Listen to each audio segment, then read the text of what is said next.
مفتی صاحب میں یہ جاننا چاہتا ہوں سعادات ہیں کون لوگ، کس نسبت سے ان کو یہ احترام اور یہ عقیدت حاصل ہے، سید کیوں کہا جاتا ہے اور کس طرح سے احترام آل رسول ہونا چاہیے؟ سید کے حوالے سے کہ ان کا احترام، ان کی عظمت، ان کی سعادت کیا ہے، دیکھیے اس کو بطور تمہید پہلے ایک بات میں عرض کرنا چاہتا ہوں کہ جو چیز کسی کو بھی محبوب ہوتی ہے، جس سے پیار ہوتا ہے، تو محبوب کی وجہ سے اس سے نسبت رکھنے والی ہر چیز محبوب ہوتی ہے۔ مثلا اگر اس بات کو میں یوں لے کر آؤں کہ اللہ تبارک و تعالیٰ نے بھی کچھ ہستیوں کو محبوب بنایا، جس کو اللہ نے محبوب بنایا اس سے نسبت رکھنے والی ہر چیز کو محبوب بنایا۔ جیسے کہ حضرت ابراہیم علیہ السلام خلیل اللہ ہیں، بڑے پیارے پیغمبر ہیں، اللہ ان سے بڑی محبت فرماتا ہے، تو اس نسبت کی وجہ سے ان کی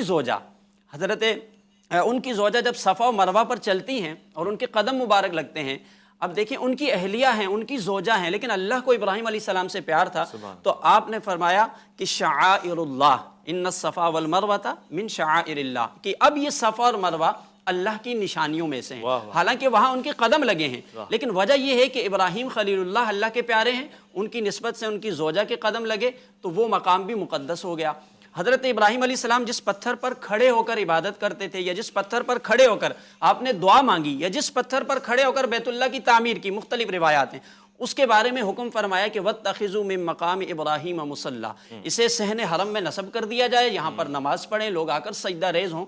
چونکہ اس کی نسبت کس سے ہے؟ ابراہیم خلیل اللہ سے۔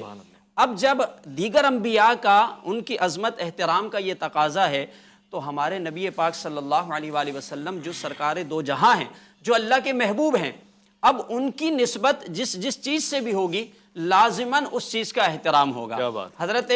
قاضی عیاض مالکی رحمۃ اللہ تعالی علیہ، آپ کا یہ فتویٰ بھی ہے، دیگر علماء کا بھی ہے، کہ آپ نے یہ لکھا ہے کہ نبی علیہ السلام سے نسبت رکھنے والی جو بھی چیز ہے، حتیٰ کہ اگر وہ مٹی ہے، پتھر ہے، درخت ہے، اور اسی طریقے سے مکہ المکرمہ پورا شہر ہے، پھر مدینہ منورہ ہے، فرمایا ان سب کا احترام جو ہے فرض ہے، لازم ہے۔ اس دور کے امام اہل سنت امام احمد رضا فاضل بریلوی رضی اللہ تعالیٰ عنہ، آپ کا فتویٰ ہے، آپ نے فرمایا کہ جتنے بھی سادات کرام ہیں ان کا احترام فرض اور لازم ہے، ان کی تعظیم فرض اور لازم ہے۔ اب دیکھیں ان کا تعلق کس سے ہے؟ نبی علیہ السلام سے۔ اچھا، جب عام چیزوں کے بارے میں یہ فتویٰ ہے کہ جن کی نسبت حضور سے ہو جائے اس کا احترام لازم ہے، تو جو آپ کی اولاد ہیں جس کے بارے میں خود قرآن کا بھی حکم ہے، اچھا یہ جو احترام کا حکم ہے، حسن سلوک کا ہے، یہ نبی علیہ السلام نے بھی ارشاد فرمایا اور یہ اللہ کا بھی حکم ہے۔ آپ دیکھیے قرآن پاک کے اندر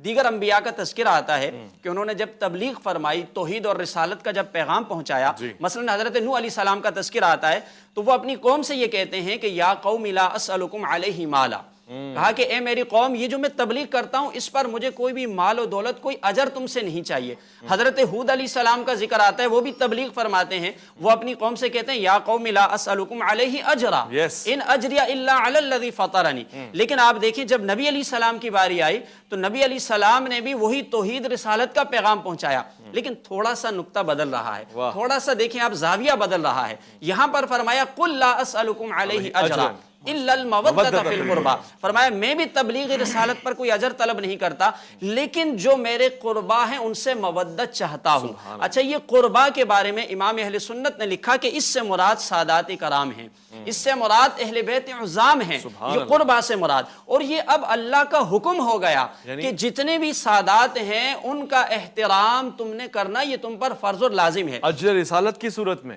اجر رسالت کی صورت میں۔ اور یہاں پر آپ یہ بھی دیکھیں کہ لفظ مودت آیا ہے،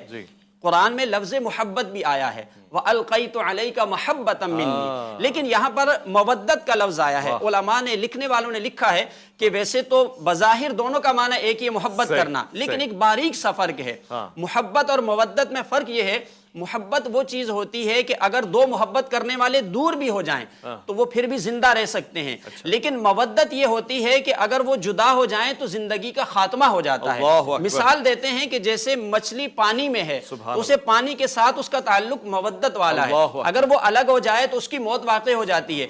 اسی طرح جو اہل بیت ہیں ان کے ساتھ حسن سلوک مودت والا ہے، اگر آپ اسے لیس کریں گے تو ایمان سے خالی ہو جائیں گے، ایمان ختم ہو جائے گا۔